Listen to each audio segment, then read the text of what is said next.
Hi friend, आज की इस वीडियो में हम जानेंगे रियल नंबर के कुछ सवाल। पिछले वीडियो में हमने रियल नंबर के 5 सवाल हल किए थे। चलिए हम यहाँ पर 6वां सवाल जानने जा रहे हैं, तो इसके लिए चैनल को सब्सक्राइब कर लीजिएगा। चलिए यहाँ देखते हैं हम 6वां सवाल आपका है। 6वां नंबर सवाल जो दिया गया है ये कह रहा है कि 120 एंड 225 इसका कह रहा है कि एच सी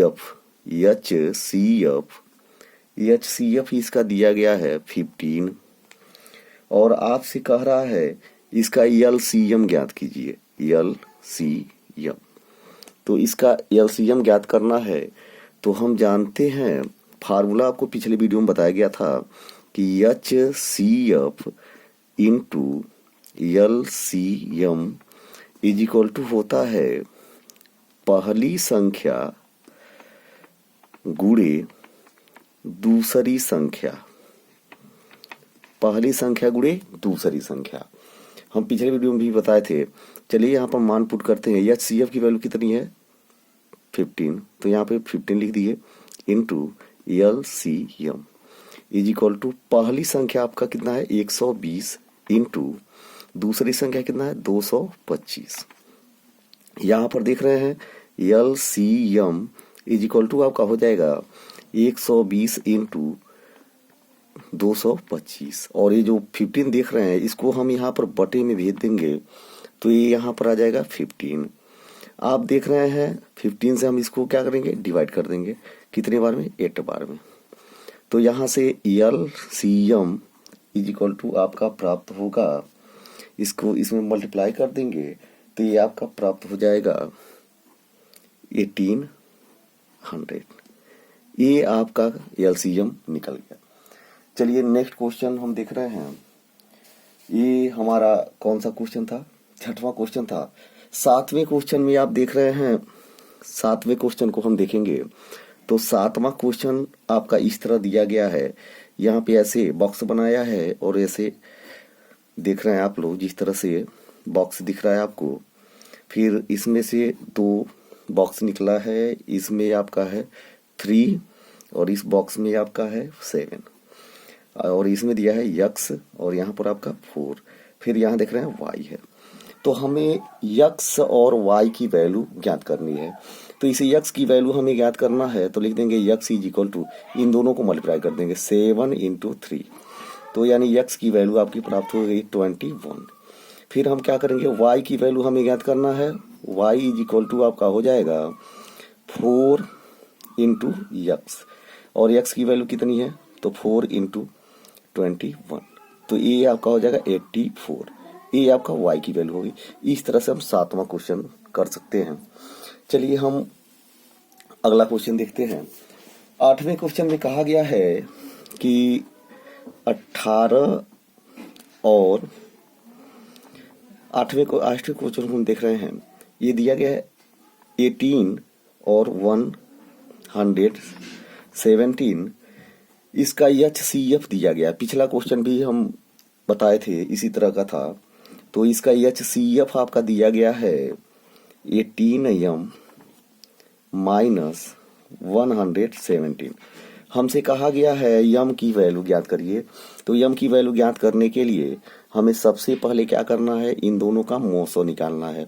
तो मोसो निकालने के लिए हम क्या करेंगे, ये 117 में 18 से क्या करेंगे भाग देंगे। ये जो तरीका देख रहे हैं यह एचसीएफ निकालने का भाग विधि द्वारा हम एचसीएफ निकालने जा रहे हैं। तो इसका भाग देंगे तो 6 बार में हो जाएगा 108। फिर यहाँ से इसको घटाएंगे तो यहाँ हो जाएगा 9। फिर आपको ऐसे कर देना है और 18 को यहाँ ला देना है। तो आप देख रहे हैं कि 9 का 18 बार 2 बार में चला जाएगा तो ये हो जाएगा 18 और ऐसे कट गया। तो जिससे पूर्णतः डिवाइड हो जाता है वही आपका क्या होता है एचसीएफ। तो चलिए हम इसी एचसीएफ की जो एचसीएफ इसका प्राप्त हुआ है, एचसीएफ कितना प्राप्त हुआ है 9।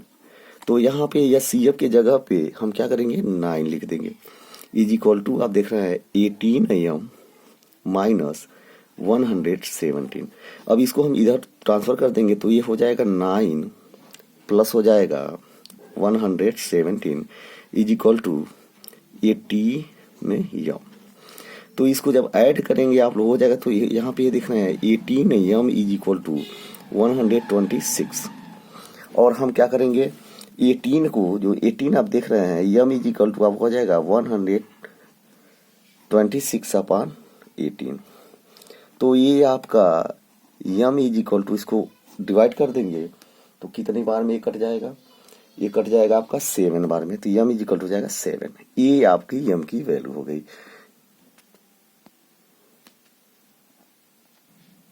आइए अब हम 9वां क्वेश्चन देखते हैं।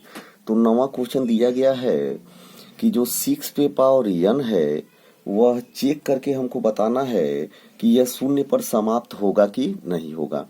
तो इसके लिए जैसे कहने का मतलब ये है कि जैसे 6 पावर 1 रखिए, 6 पावर 2 रखिए, 6 पावर 3 रखिए, और यह जो संख्या प्राप्त हो रही है वो उसका इकाई का अंक शून्य हो है कि नहीं है, यही चेक करना है। तो इसके लिए हम क्या करेंगे, यहाँ पे लिख दिए हैं, देखिए क्या लिखना है, लिख कर ही प्रूफ होगा। तो इसके लिए हमको मान लेना है कि 6 पे पावर n जो है शून्य पर समाप्त होता है। तो कोई भी संख्या अगर शून्य पर समाप्त होती है तो इसका मतलब होता है कि वह संख्या जो होगी 2 तथा 5 से क्या होगी, पूर्णतः विभाजित होगी। तो अगर यह संख्या पूर्णतः विभाजित हो रही है तो हम क्या करेंगे, 6 का गुणनखंड निकालेंगे। तो हम देखते हैं इसमें क्या आ रहा है, 2 और 3 आ रहा है। तो जब 6 का गुणनखंड निकाल रहे हैं तो हम क्या देख रहे हैं, 2 तथा 3 आता है। तो हम कह सकते हैं कि जो संख्या 6 पावर n है वह 5 से पूर्णतः विभाजित नहीं होगी, क्योंकि इसके गुणनखंड में 5 नहीं आता है। तो अगर इसके गुणनखंड में 5 नहीं आता है तो हम कह सकते हैं कि वह शून्य पर समाप्त नहीं होगा। अगर हम इतना लिख देते हैं तो यह हमारा क्वेश्चन जो है पूर्ण हो जा रहा है। चलिए हम अब 10वां क्वेश्चन जानते हैं। तो 10वें क्वेश्चन में क्या दिया गया है देखेंगे आप लोग। यहाँ पर देखिए 10वां क्वेश्चन।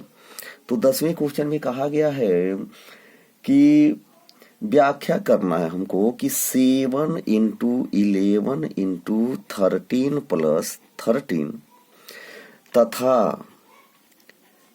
तथा कहा है 7 into 6 into 5 into 4 into 3 into 2 into 1 plus 5। यहाँ पर 2 सवाल दिया गया है। तो हमसे कहा गया है कि व्याख्या कीजिए कि यह तथा यह जो इसका मान प्राप्त होगा वो जो संख्या होगी वह क्या है, भाज्य संख्या है। और हमको बताना है कि वो क्यों भाज्य संख्या है। तो इसके लिए हम क्या करेंगे, सबसे पहले इन सब का हम क्या करेंगे, गुणा कर लेंगे। तो हम जानते हैं 7 का जब 11 में गुणा होगा तो क्या हो जाएगा, 77 और इंटू क्या है 13 प्लस क्या है 13। ऐसे हम गुणा करेंगे। फिर हम देखते हैं ये जो जब इसका गुणा करेंगे आप लोग तो क्या प्राप्त हो रहा है, 1001 और प्लस क्या है 13। अब इसको ऐड कर देंगे तो ये हो जाएगा 1014। ये हमारी संख्या प्राप्त हुई है और हमको बताना है कि यह भाज्य संख्या क्यों है। तो हम क्या करेंगे, इसका फैक्टर निकालेंगे। हम 1014 का क्या निकालेंगे, गुणनखंड। तो चलिए हम इसका गुणनखंड निकालते हैं। तो सबसे पहले ये संख्या किससे कटेगी, 2 से। तो ये 2 से हम इसको काट दिए तो ये आपको प्राप्त हो गया 507। फिर हम इसको किससे काट सकते हैं, 2 से तो कटेगा नहीं, तो ये 3 से काटेंगे। तो जब 3 से इसको काटते हैं तो ये प्राप्त हो रहा है 169। फिर हम इसको क्या कर सकते हैं, 3 से किससे कटेगा, ये 13 से। 3 से नहीं कटेगा, ये 13 से कटेगा। 13 से कटेगा 13 बार में। फिर हम इसको क्या कर सकते हैं, यहाँ देखते हैं। फिर इसको 13 से काट देंगे तो ये हमें 1 प्राप्त होगा। तो हम देखते हैं जो हमारी ये संख्या प्राप्त हुई है इसका जो अभाज्य गुणनखंड हमको मिला है, क्या मिला है, 2 3 13 13, यानी 2 इंटू 3 इंटू 13 इंटू 13।